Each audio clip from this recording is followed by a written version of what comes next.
What type of drills did you use to add to incorporate the better footwork? Feet work is something I always had. Y'all know that I fought Gabriel Rosado, I fought Violence, I boxed him. Like I said, I'm mature, I got a little bit older, and it's a lot easier for me to, you know, get comfortable now. It's really not about what I incorporated.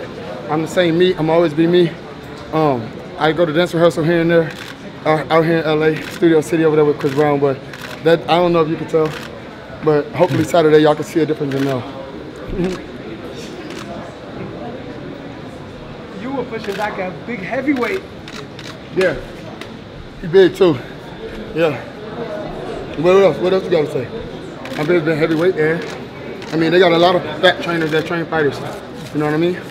No, what I'm saying is you're fighting 154 guy. Who said you could fight at way bigger weight classes? Yeah, I can easily make any weight class I want. I just got to dedicate myself to it. Get better after. I got it. Yeah. What's next? You're not from LA, but you packed the house today. How does it feel? Hopefully I can do that main event one day here. It's in due time. I love LA. It's beautiful.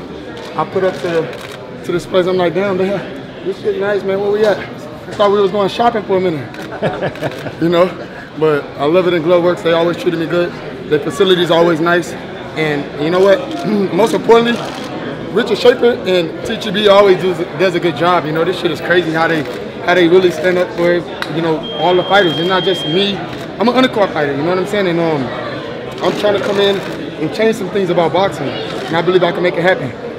Speaking with Lisa them, and I said, you know what? I think every boxer should have their own media day. You know, Santa Cruz had his own media day.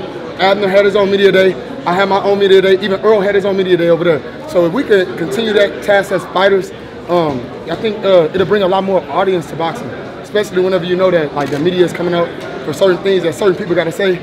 Thank God that I don't care too much about what y'all think about me, so I just say whatever I want to say.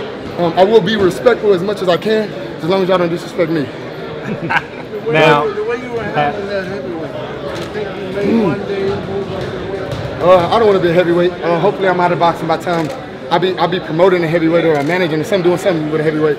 I don't think I'll be ever fighting a heavyweight because I'm a smaller guy. My mom's not that big, my dad ain't that big, so. Heavier weight. I definitely can fight at 168 if I could. You know, I may, you know, just keep growing into the weight division. It's easy. Yeah. Now, the WBC reached out to your brother for the Triple G fight. Yeah. Do you think that was a serious or a ploy just to try and urge him to get the Canelo fight? Well, no. I don't think whenever the WBC reaches out for something that they're reaching out to play. This sport is serious. It's a real matter. We would love to be a part of that as Charlo'S twins and the whole entity. We definitely tired of hearing you writers say, or you fighters, or anybody say, put the Charlo'S in there with somebody better. Put the Charlo'S in there with more competition. I think I've heard that, every fight. Now I done tuned it out. I care less. You know, as long as I'm in there fighting and I'm entertaining you guys and I'm doing what I got to do, my fight is won in the gym. You know, and I definitely dedicate myself every time I go to training camp. I spend thousands of dollars, not hundreds. If they spend hundreds, they're crazy, but I spend thousands of dollars and I dedicate myself away from home, away from LA, away from all of the good things and the fun. And, you know, I really push myself with Coach Derek, my twin brother here and there. He comes. Unfortunately, he didn't come this camp at all because he just had a baby, so he wasn't really worried about, you know, coming to camp, so I held it down for him. And the Eddie Hearn contract that was sent to you, can you elaborate on that?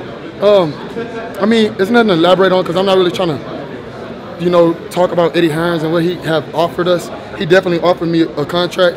A few other promoters offered me a contract, but I think I have a better plan. I got an executional plan that'll definitely do justice for me and my brother. Like I said, I want a promoter, and it's due time that we do get PR teams and promoters and even whatever. I don't need a manager, but I have a great manager. So, you know, having the right people behind us, if you take that and you could develop that word and break it down as much as you can, having the right team behind us will get us any fight that we need, you know. So if that's us being the promoters or somebody working our promotional team, we definitely have a route and a route to make this happen. What do you think of Jaime Munguia, the kid who knocked out Saddam Ali? He premature right now. I'm gonna tell y'all one time and one time only.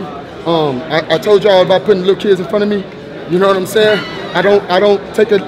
Listen. I train hard like it's Like they come to destroy me and beat me. This kid, yes, he obviously want the best fighter. He definitely want the belts. He definitely want the money. So, you know, like I said, be careful what y'all ask for, because it can't happen. You know what I'm saying? And I know for a fact that he don't have the skill level that I have. He don't have the punching power that I have, and he don't have the heart that I had to continue to win and let him hold that belt and keep fighting them overseas guys and enjoy the little bread that's coming in, because it can get snatched real quick. Well, you touched on being on the undercard. Is this June 9th the last time we're going to see you on the undercard, or we're going to see you headlining? Shit, I need to ask somebody else that question. I can't answer that question. I'll be on the undercard of my brother if I had to. I'll be on the undercard of Earl Spence. I'll be on the undercard of anybody. As long as we got the card, I don't look at this as an undercard. They have never, that's one thing I've always made sure, that it's a doubleheader. Yep. I'm not no co-main event. I'm not no featured star bout, none of that. I did that shit years ago. I make people leave after I fight. If y'all remember, you know what I'm saying? So they left after the losing. Yeah, so after that fight, it was over. So if they want to continue to lose that, then that's their fault. I'm going to continue to do what I got to do. And as long as them 7 figures and more are coming, I'm happy. You're knocking these guys out so fast, you're making that car go, yeah. You know, they got to start. See you in the headline. Yeah, well, I mean, I definitely want to be headline for y'all guys. I definitely want to headline here at the Staples Center. I want to headline in Brooklyn, possibly. I kind of want to stay away from Brooklyn. It's kind of cold and nasty over there. I like this LA, this nice, beautiful palm trees. They don't have not one palm tree over there in New York. I like Texas as well. I'm rooted from Louisiana. Anything we can make a big stadium. The AT&T Arena, we've been there before, and he sold it out before.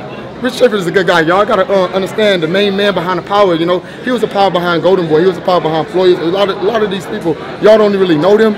But it ain't even the Charlo'S, you know what I'm saying? I get off interviews sometimes and I'm like, hey, did I spaz out? Because sometimes I'll just be telling y'all whatever, you know what I'm saying? But I really mean it from my heart, so I just let my heart speak to you. Hurd, Brook, can you break that fight down? I can't really break down Hurd. I think Hurd destroys Brook. He's so small, and Brook is coming up from, you know, he's coming up from a desperation of not losing his career. And I don't think Brook has what it takes. Brook can't fuck with me, straight up. So, and Hurd say he the best fighter in the world, and I believe Hurd is up there. I don't believe he the best. I am the best, and I definitely know that Brook needs to stay where he at, over there, across the pond. When you were a kid, who was the #1 fighter you followed the most? Evander Holyfield, only because I was close to him. I mean, I used to Emmanuel Augusta. I know everybody that y'all don't really know. I know Edwin Valero. I knew him. You know what I'm saying? That was one of my favorite fighters. Juan Guzman. I just got a chance to hand pass with him recently.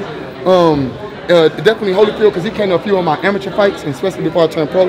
It's just Juan Diaz and Rocky Warriors who was from Houston, but they they had the godfather of boxing supposed to be at that time. They really didn't give a damn about the Charlo'S, but now look where they at. Anyways, we on to that. We the #1 guys in Texas, #1 guys in Houston. Earl Spence is following, Regis Gray, and whoever, I don't care.